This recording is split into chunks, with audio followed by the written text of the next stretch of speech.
Hi everybody, my name is Jeremy Siskind. I'm the author of the Jazz Piano Fundamentals series, Book 1, Book 2, and Book 3 about modal and modern, as well as playing solo jazz piano, which is upside down. This is the only upside down copy in the world, actually. It's very valuable. But if you order now, I've got a bunch of books here. I'll send you a right side up one signed with anybody famous you want. Great jazz musicians of the past: Bud Powell, Thelonious Monk, Hank Jones, Jelly Roll Morton, Fats Waller. You want a signature? I'll give you a signature. Today, I want to talk about compound melody. And compound melody is the art of improvising a single line melody that, for instance, a saxophone could improvise, yet making it sound like there's more than one melody within that line. I think advanced improvisers do this all the time, and it's one really good way that you can give your solo a really beautiful sense of connection. So what is compound melody? So Blues for Alice gives us such a great example here. If you're not familiar with this Charlie Parker tune, one of the classic Charlie Parker bird blueses,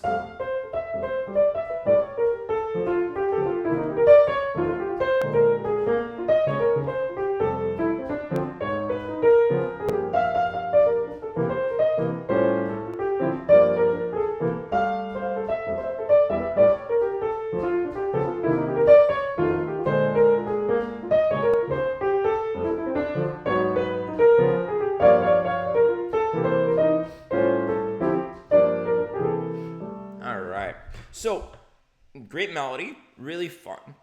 One of the things that makes this stick together is Charlie Parker's use of compound melody. You guessed it.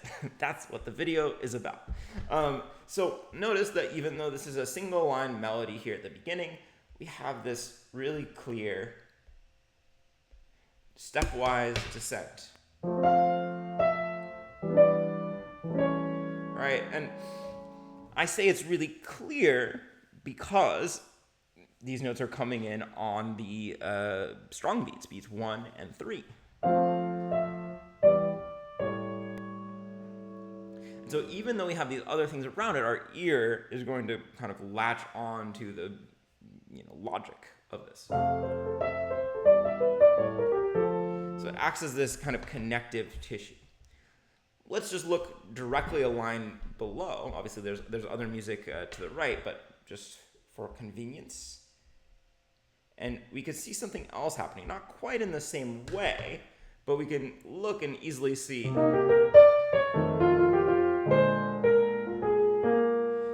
Right, so we have, again, a stepwise melody. Ba-da-da-da-da. Now, this one's not happening on the strong beats. This one's kind of happening a little bit all over the place. So why do I feel confident that we should identify this as a compound melody? Well, one of the reasons is that we're either ending a phrase with that melody or we're leaping away from it, right? We're not stepping around this melody. We're leaping away from each note, right? B flat, leap to F, A flat, leap to B flat. And so that's one reason why we hear it really clearly, I think, as a compound melody. And let's just go down one more time, and I'll highlight in green what I think is a compound melody. Right, and you could hear that this one kind of continues to the A flat and G as well. Now, there's only one note here that's not part of that melody, so it's not really that much of a stretch to hear it as a compound melody. But notice that if we didn't have that lone E flat, this would be a really bad melody, right? It's actually only because we have these multiple levels of melody that it becomes interesting.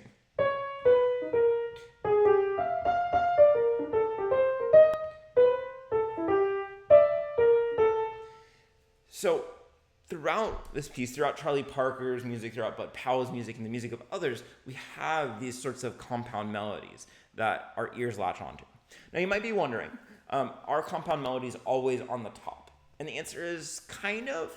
Well, the answer is no. They're not always on the top. But especially in jazz improvisation, we're going to hear the top melodies the most. So we might not perceive as much lower melodies just because our ears are not as attracted to them. And we're often putting nice accents on the tops of phrases. So you can make lower compound melodies, but I would personally spend most of my energy making compound melodies towards the tops of my phrases.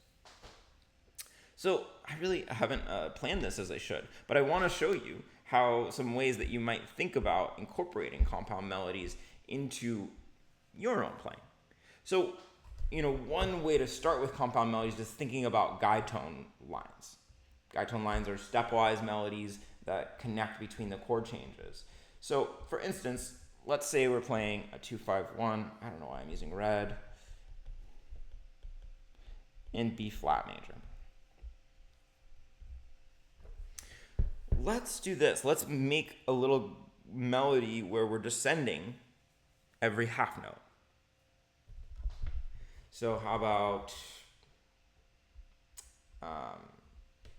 G flat, F, E flat. I'm doing a terrible job with the notation. F, E flat, D, C, and then we'll just end here on B flat. Okay, so not very interesting.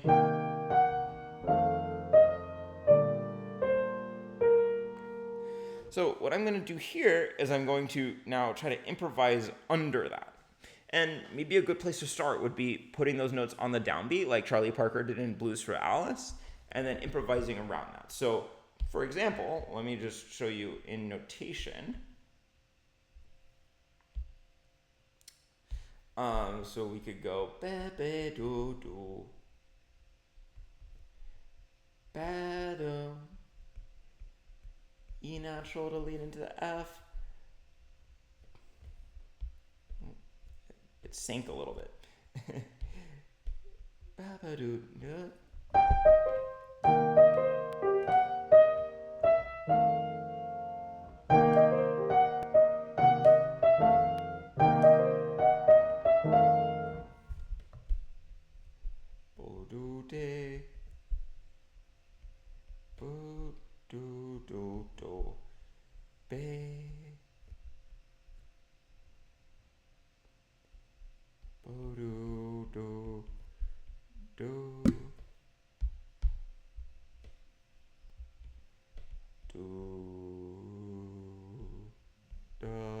Maybe something like that. Let's see how it sounds. Good.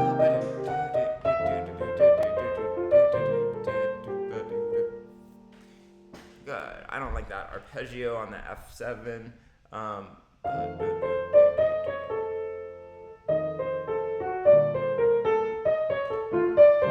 Let's make it a C sharp for a little more color.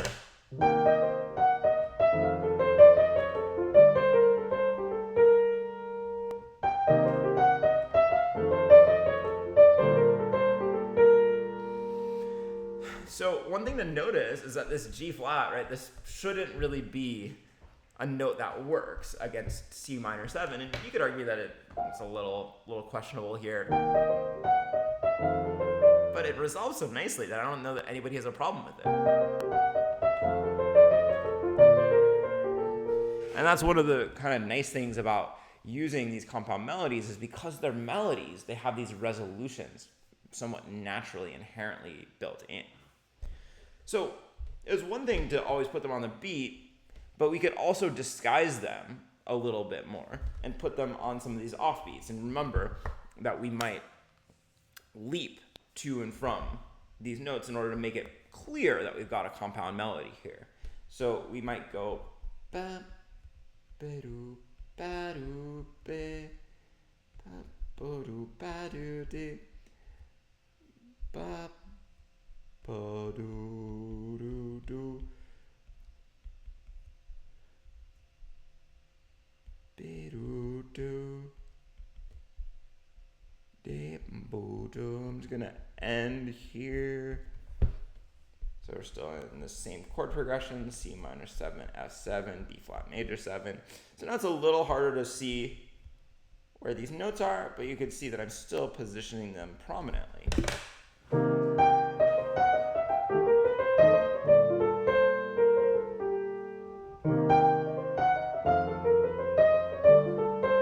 Can you hear that I'm actually accenting them too? And, I feel like that's both bringing out the guide tone line, but it's also just making a fun accent pattern that's like very bebop-y.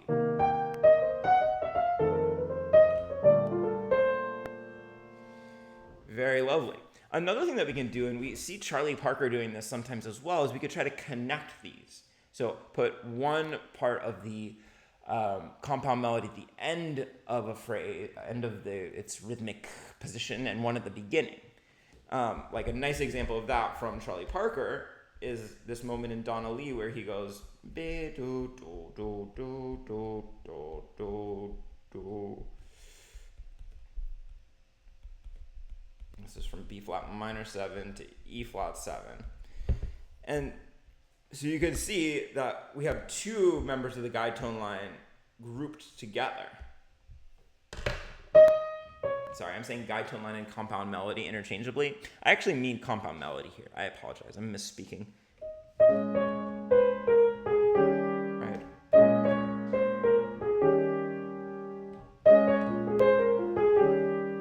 So they're kind of congealed together, for lack of a better word. So let's see if we can do that with our little silly guide tone line compound melody idea on this 2-5-1.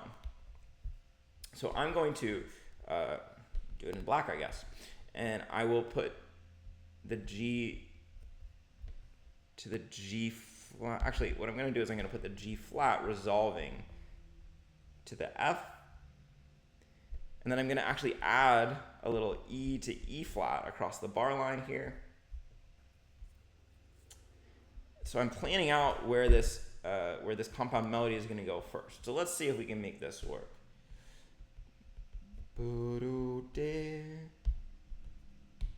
So there's our, I'll put a little accent.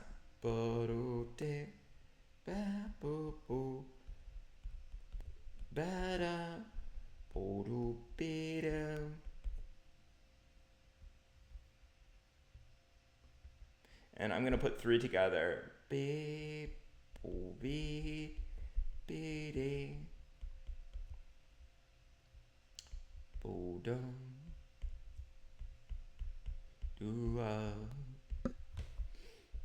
F7. So E flat's part of the compound melody, E flat, E flat, D, and then we could keep going if we wanted.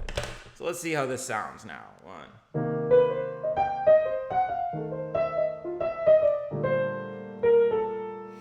I didn't like where there were three together. It kind of took me out of the bebop feeling and into like too consistent of a melodic feeling. So let's edit that.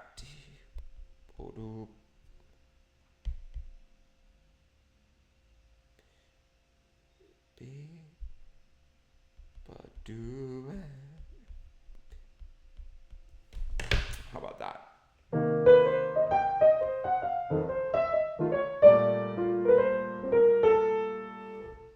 Yeah, we could even make this a little bit more interesting here.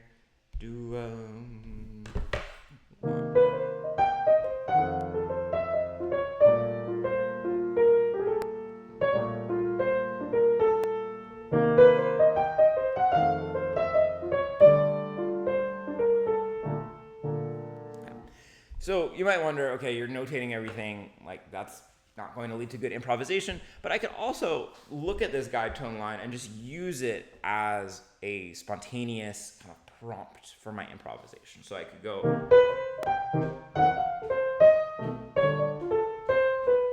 You guys hear the guide tone line, right? You're listening for a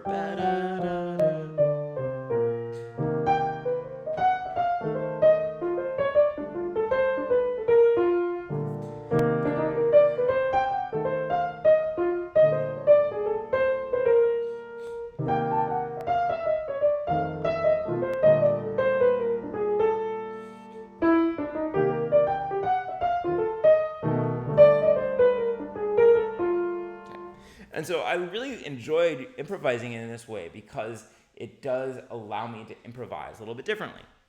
Now, it's most common to use these compound melodies and guide tone lines going down, but it can be fun to do the same thing going upwards. You're not going to get as smooth of resolutions, but you can kind of make it work. So I could also go.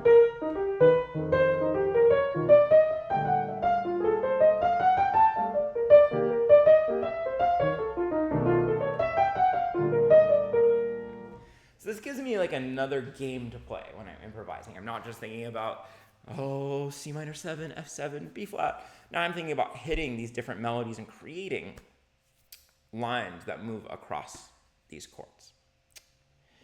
All right, folks. I think that that's it for today. If this was a good level for you, I think you might enjoy Jazz Piano Fundamentals book 2, the purple book. This has a lot of kind of intermediate improvisation sorts of things that assume that you kind of understand basic scales, chords, arpeggios, rhythms, but get into more sorts of details around improvisation. So you might want to check that one out. You can get all my books in a nice bundle deal at jeremysiskind.com. Let's see, we've been talking about compound melodies, so put some sort of a compound number in the comments. I don't know what that means, so I'm looking forward to finding out. See y'all later.